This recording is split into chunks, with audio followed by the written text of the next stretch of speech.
Hello students, this is science केम।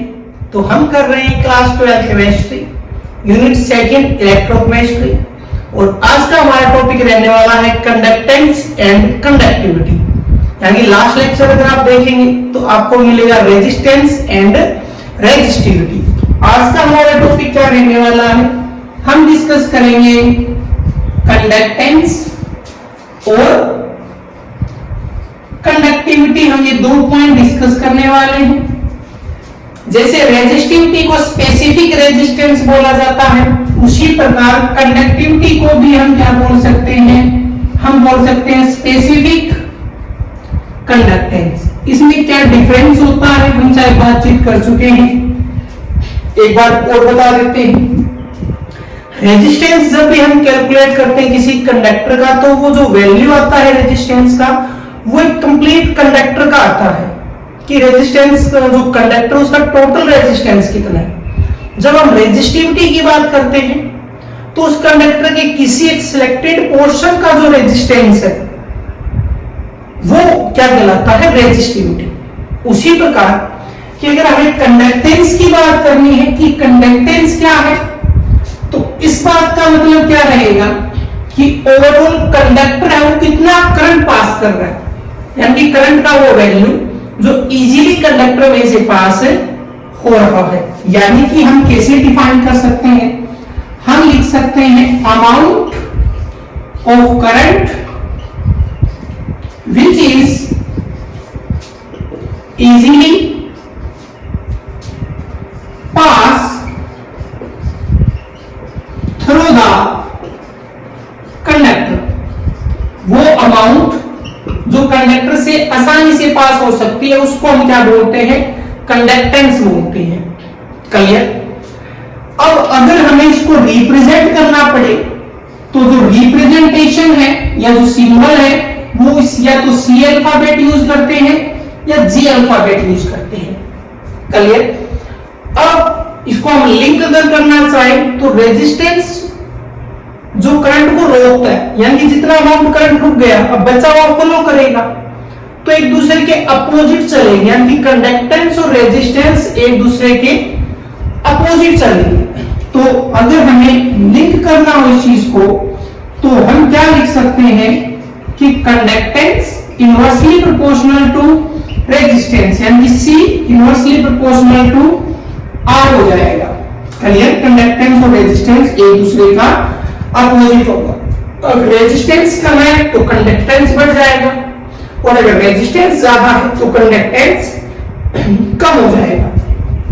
इसका मतलब कि अगर यूनिट की बात की जाए तो रेजिस्टेंस अगर ओम होता है तो ये क्या हो जाएगा, ये पर ओम, इसको हम लिख सकते हैं, क्या लिख सकते हैं, पर ओम लिख सकते हैं, या हम इसको महो लिख सकते हैं।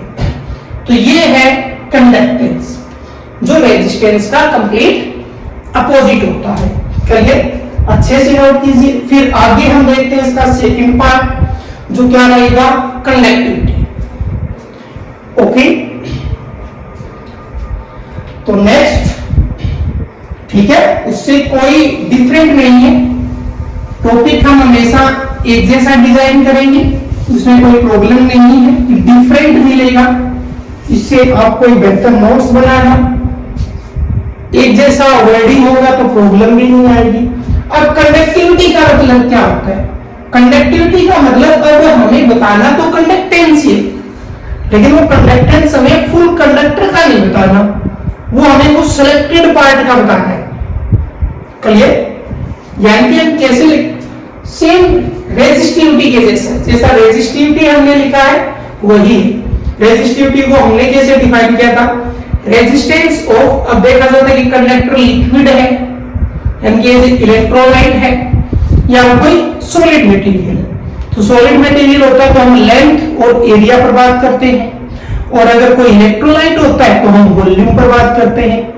तो उसी हिसाब से अगर कंडक्टिविटी अगर हमें डिफाइन करना पड़े तो कंडक्टिविटी क्या हो जाएगा, ये हो जाएगा conductance of 1 ml of electrolyte, और ml और ये रिलेशन भी हम कर चुके हैं सेंटीमीटर क्यूब। ठीक है। पूरा यानी एज ए कंडक्टर पूरा ना लेकर सिलेक्टेड पार्ट का कंडक्टेंस क्या होगा, कंडक्टिविटी होगा। क्लियर। ओके, अब बात करते हैं इसको रिप्रेजेंट करने की। तो इसको रिप्रेजेंट करने के लिए सिंबल जो यूज होता है वो कुछ अल्फाबेट के जैसा होता है। इसको क्या बोला जाता है, कप्पा बोला जाता है। क्या बोला जाता है, कप्पा। क्लियर। इसको हम क्या बोलते हैं, कप्पा बोलते हैं, के अल्फाबेट के जैसा है। ओके, अब बात करें इसको लिंक अगर हमें करना है तो ये रेजिस्टिविटी से लिंक होगा। कंडक्टेंस रेजिस्टेंस से जुड़ा तो कंडक्टिविटी रेजिस्टिविटी से जुड़ेगा। तो जो कप्पा होगा वो इनवर्सली प्रोपोर्शनल हो जाएगा किसके, रेजिस्टिविटी के। तो रेजिस्टिविटी के अपोजिट हो गया।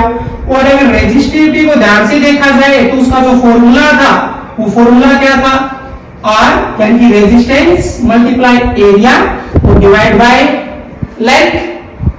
अब सेम अगर यहां पे डाला जाए तो कप्पा है वो क्या आ जाएगा, अपोजिट है तो पूरा इनवर्स हो गया, लेंथ ऊपर आ गया, रेजिस्टेंस और एरिया ये आ गया फॉर्मूला। थोड़ा और एक्सटेंड कर देते हैं, उससे पहले थोड़ा यूनिट पे बात कर लेते हैं। अगर यूनिट की बात की जाए तो जरा देख लीजिए, या तो रेजिस्टिविटी से डायरेक्टली तो या यहां से अपोजिट कर लो।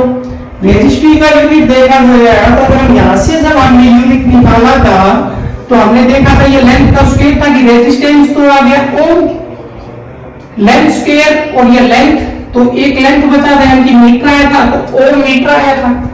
ये पूरा अपोजिट हो गया तो इसका यूनिट क्या आ जाएगा, ये आ जाएगा पर ओम और पर मीटर, ये आ जाएगा पर ओम पर मीटर आ जाएगा।